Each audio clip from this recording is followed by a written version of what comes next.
Assalamualaikum warahmatullahi wabarakatuh. Masih bersama Dukun Politik Dagelan. Banyak komentar di video-video saya itu yang menyerang Pak Jokowi dan membela Pak Hasto, atau sebaliknya. Kenapa atau bagaimanapun saya masih mendukung, bukan membela mati-matian ya, kepada Pak Jokowi daripada Mas Hasto. Sebenarnya jawabannya sederhana saja. Yang pertama, keduanya, baik Mas Hasto maupun Pak Jokowi, bukan malaikat yang tentunya tidak pernah luput dari suatu kesalahan. Yang nomor dua ini yang paling penting. Apapun judulnya atau apapun masalahnya, bagaimanapun, jasa Pak Jokowi tentunya lebih banyak atau lebih bisa dirasakan oleh masyarakat daripada Mas Hasto. Mungkin Mas Hasto dipandang di internal PDIP sebagai orang yang paling berjasa, dan Pak Jokowi dipandang sebagai pengkhianat. Itu kan masalah sudut pandang saja. Tetapi kalau kita bicara objektivitas, tentunya saya tetap memilih mendukung Pak Jokowi. Dan tentunya saya tidak menafikan bila ada kesalahan, karena ya tentu saja Pak Jokowi bukan malaikat. Apalagi Mas Hasto kalau mengaku sebagai orang yang paling bersih di Republik ini. Kalau kita bicara jasa, yang namanya presiden itu pasti melakukan banyak hal untuk pemerintahan, untuk negaranya. Meskipun tidak saya pungkiri, tentu juga mempunyai kepentingan pribadi. Itu normal saja sebagai manusia. Mas Hasto juga pasti juga mementingkan urusan pribadi. Orang namanya bekerja pasti mencarikan nafkah untuk keluarganya. Mas Hasto bekerja pastinya mendapat gaji sebagai sekjen, mendapat insentif sebagai sekjen. Pak Jokowi juga bekerja sebagai presiden, pasti juga mendapat gaji, dan gajinya juga akan diperuntukkan untuk keluarganya. Kalau orang tidak mementingkan keluarganya, saya rasa bukan orang yang normal. Mungkin dia jomblo. Kalaupun jomblo, pasti juga akan mementingkan untuk bakti kepada orang tuanya misalnya. Bagi pembela Pak Jokowi, tidak perlu kita juga membabi buta untuk membenarkan segala tindakan Pak Jokowi. Memang tidak bisa dipungkiri ada salah satu, menurut saya ini ya, kesalahan terbesar Pak Jokowi yang akhirnya menjadi bulian beberapa pembencinya, beberapa ya, tidak semua, ketika beliau lengser, yaitu unsur ketika memajukan Mas Gibran. Jadi memang tidak bisa dipungkiri di sana ada upaya untuk membelokkan konstitusi, karena selama ini tuntutan untuk batas usia capres dan cawapres itu sudah berulang kali dimajukan gugatan uji materi ke MK, tetapi kenapa hanya punya Sabikul apa siapa itu orang Solo, anak mahasiswa Solo itu yang dikabulkan, dan itu majelis MK-nya lengkap sekali, ada Pak Anwar Usman. Jadi kalau teman-teman melihat apakah produknya ini cacat hukum MK ini? Ya tidak, karena memang keputusan MK itu sudah final and binding, jadi terakhir dan mengikat, tidak bisa digugat lagi. Nah inilah yang sekarang menjadi senjata.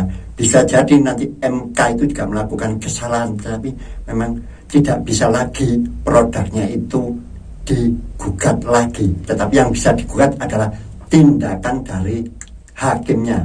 Dalam hal ini Pak Anwar Usman dikenai sanksi etik. Tapi saya melihatnya secara politik, memang tindakan untuk memajukan Mas Gibran itu ya dalam tanda kutip sangat-sangat terpaksa dilakukan, ya karena ada kepentingan yang lebih besar. Mungkin saat kita bahas apa kepentingan itu, dan itu bukan sepenuhnya dari Pak Jokowi, saya rasa bukan. Itu adalah kepentingan dari koalisi Indonesia Maju agar bisa Prabowo menang. Tidak lain tidak bukan, harus memajukan ada unsur Pak Jokowi. Dalam hal ini ya kita mengambil orang yang punya garis keluarga, yaitu Mas Gibran. Sesaat mungkin nanti bisa kita bahas. Itu saja salah satu menurut saya satu-satunya kesalahan terbesar Pak Jokowi. Kalau masalah Mas Bobi dan Mas Kaisang didukung oleh Pak Jokowi, menurut saya itu hal yang wajar. Kalau orang menarasikan bahwa ada unsur dinasti politik di dalam Pak Jokowi, itu tidak salah ya. Di dalam demokrasi, dinasti politik itu hal yang normal, dan di dalam kehidupan manusia memajukan sendiri keluarga tidak ada masalah selama mengikuti peraturan perundang-undangan. Jadi majunya Mas Kaisang ya kemarin sepertinya mengambil celah, ada keputusan MA yang akhirnya dibatalkan MK. Itu celah yang bisa dimanfaatkan, ya tidak ada masalah. Sedangkan dukungan ke Mas Bobi sebagai menantu selama tidak melanggar undang-undang, hal itu dibolehkan saja seseorang mendukung keluarganya untuk maju. Dan ujungnya juga seperti yang disampaikan Pak Prabowo di dalam pidato ini, saat debat presiden itu, nanti masyarakat akhirnya yang menilai. Itu juga jurus pamungkas ya, menurut saya juga kurang tepat, tapi memang seperti itulah ujung-ujungnya. Ya biarkan masyarakat menilai. Kalau masyarakat menolak, pastinya juga tidak akan terpilih. Tapi itu bukan suatu pembenaran. Ya memang harusnya ya secara tegak lurus kita itu mengikuti peraturan perundangan yang berlaku. Tetapi dalam beberapa hal kemungkinan ada kepentingan politik yang jauh lebih besar, yang mungkin mudorotnya itu lebih kecil. Jadi manfaatnya lebih besar bagi bangsa Indonesia saat ini. Ya saya kasih gambaran saja, yaitu dimajukannya Mas Gibran dengan Pak Prabowo adalah salah satunya untuk mencegah agar tidak ada nanti pemimpin yang cenderung radikal atau pemimpin yang cenderung mementingkan golongannya sendiri. Salah satunya adalah upaya seperti itu. Jadi kembali lagi, manakah pilihan saya untuk mendukung? Saya tetap mendukung Pak Jokowi. Meskipun kata organisasi UCC RP atau apa saya lupa namanya, yang memasukkan Pak Jokowi sebagai nominasi dan juga sudah diralat, karena itu sebenarnya masukan dari masyarakat, sedangkan dari panelis, dari tim ahlinya yang ada di UCC RP itu tidak melihat ada dugaan Pak Jokowi korupsi. Pak Ray Rangkuti menyampaikan bahwa memang kita tidak punya bukti Pak Jokowi itu korupsi, tetapi kita punya data yang sudah kita ajukan ke KPK. Seharusnya KPK dari data tersebut bisa lebih memperdalam supaya bisa mempunyai bukti permulaan yang cukup untuk mengusut Pak Jokowi. Kalau memang Pak Jokowi itu korupsi, saya juga mendukung untuk diusut. Tetapi yang lebih penting lagi, upayakan apa yang Anda punya itu, baik data itu bisa mengarah untuk menjadikan bukti permulaan yang cukup. Kalau data-data tadi tidak mendukung, tentunya KPK tidak akan bisa memulai penyidikan. Itu saja. Jadi saya sama sekali tidak menghalang-halangi apabila memang Pak Jokowi ada dugaan korupsi, monggo dibuktikan saja. Dan secara hukum pun kemungkinan bila memang Pak Jokowi itu terlibat korupsi, kemungkinan itu bisa hukumannya diperingan karena jasa-jasanya. Itu saja. Jadi saya sama sekali tidak membabi buta membela Pak Jokowi jika memang itu punya kesalahan, dan apa yang diperbuat jasa-jasa baiknya tidak untuk menghapus kesalahannya, tetapi secara hukum nanti pastinya itu bisa memperingan tuntutan yang diberikan kepada beliau. Jadi biar hal ini clear, seperti yang mau disampaikan oleh Mas Hasto itu kan memang mental tempe. Dia terlibat kasus, tetapi dia mempunyai dokumen untuk mencoba menjerat yang mendakwakan dirinya, yang mendakwakan dirinya itu juga punya kasus. Monggo dibongkar saja. Jadi jangan saling mengancam. Kalau memang itu dokumen itu benar, berarti Mas Hasto lindungi adanya kejahatan. Kata Pak Sudarsono, ya melakukan kejahatan bersama-sama. Dan kalaupun Pak Jokowi itu terbukti korupsi, secara logika pastinya PDIP juga terlibat di dalamnya, atau setidak-tidaknya mengetahui atau juga menikmati korupsinya. Sangat tidak mungkin Pak Jokowi sebagai kader partai PDIP melakukan korupsi secara individual tanpa melibatkan lembaga-lembaga lain. Dan seperti diketahui, siapakah partai yang berkuasa saat Pak Jokowi berkuasa? Ya memang akhirnya mereka bercerai, tetapi itu kan hanya sekitar setahun akhir dari masa jabatan Pak Jokowi. Tetapi 9 tahun sebelumnya pastinya Pak Jokowi dan PDIP dalam hubungan yang akrab, dalam hubungan yang normal. Pak Jokowi sebagai kader PDIP. Dan siapakah partai terbesar saat itu yang berkuasa, yang menduduki banyak posisi di menteri-menterinya? Ya pasti dari PDIP. Ketua DPR-nya juga dari PDIP.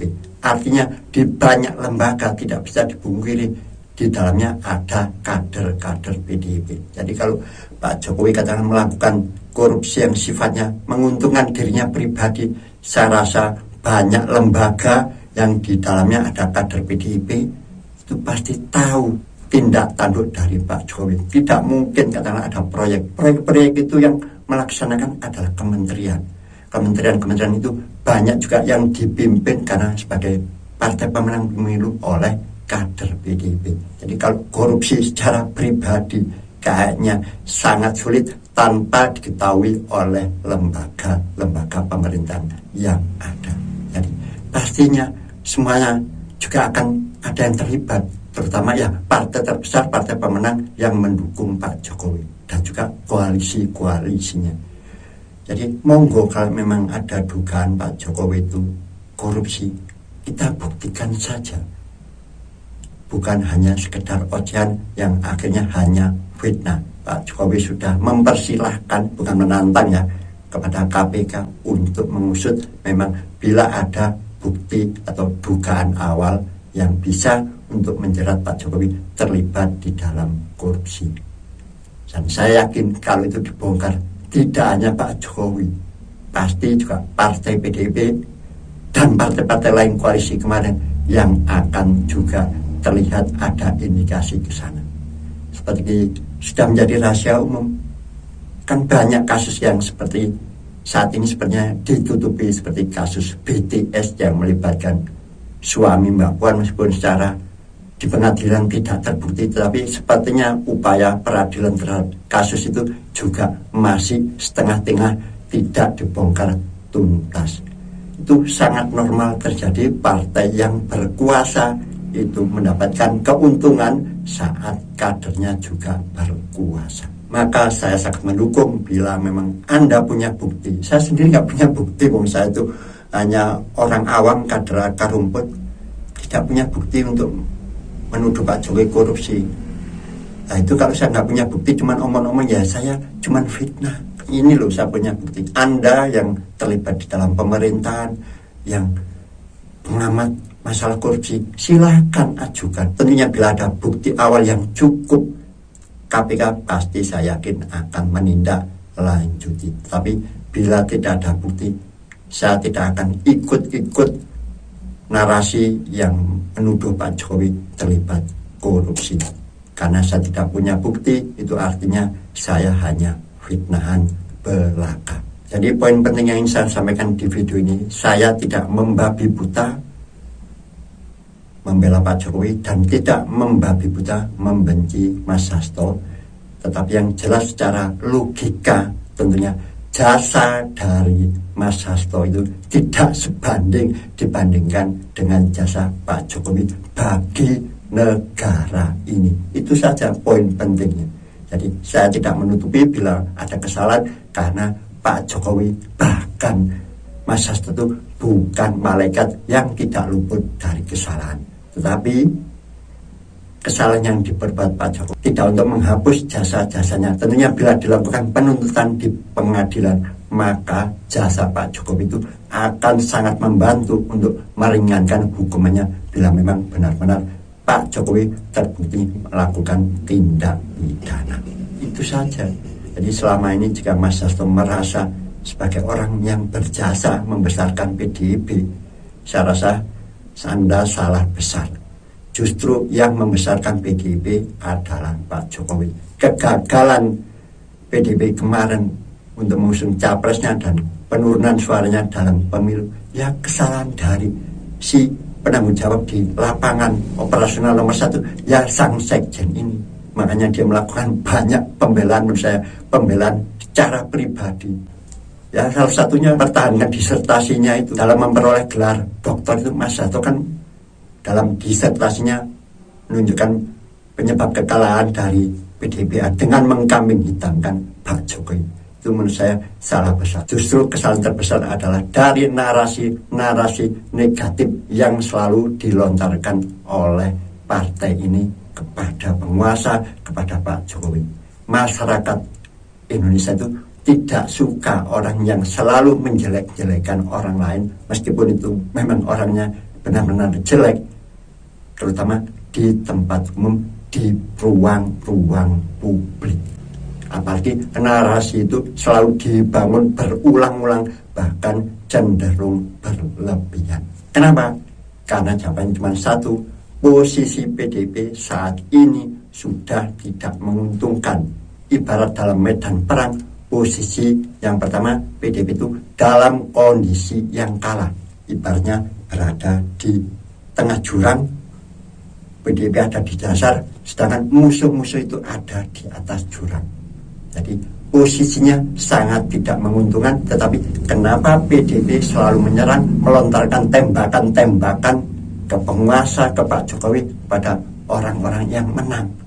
Itu artinya sangat mudah bagi lawan untuk menembak atau memojokkan PDIP karena posisinya yang sangat menguntungkan. Itu saja menurut saya yang membuat PDIP hari ini kenapa semakin terpuruk, ya karena langkah-langkah politiknya itu yang saya tidak membaca posisinya, kondisinya saat ini. Harusnya sekarang ini PDIP lebih mengutamakan konsolidasi internal daripada menyerang lawan. Lebih baik introspeksi, memperbaiki diri. Saya rasa masyarakat akan simpati. Secara politis ya seperti itu, seperti di medan perang. Saat ini kondisi posisi PDIP sangat tidak menguntungkan untuk menyerang, apalagi menyerang dengan membabi buta. Jadi kalau ada yang bilang sekarang ini sedang dipolitisasi, sedang dikriminalisasi, ya sangat mungkin. Karena dalam politik ya seperti itu. Kondisi Anda sedang tidak baik-baik saja, sedang dalam kondisi terburuk, kenapa Anda malah menyerang? Posisi lawan saat ini sangat menguntungkan karena sedang berkuasa. Sedangkan yang perlu Anda catat, PDIP hari ini sedang tidak berkuasa. Bahkan dalam narasinya kemungkinan menjadi partai oposisi. Lah kok Anda menyerang, membabi buta, ngawur, menembak ke sana kemari, sedangkan posisi Anda ada di bawah. Tidak kena sasaran, tembakan Anda ngawur, membuang-buang peluru, tetapi lawan dengan mudah menembak Anda karena sedang dalam posisi di atas. Itu saja yang ingin saya sampaikan kepada PDIP dan para pendukungnya. Saya juga pendukung PDIP, tetapi saya tidak mendukung narasi-narasi dari kader-kader partainya, terutama elit-elit politiknya yang tidak punya etika politik. Semoga video ini bermanfaat, menginspirasi Anda, dan yang terlebih penting memberikan hiburan bagi Anda. Wassalamualaikum warahmatullahi wabarakatuh.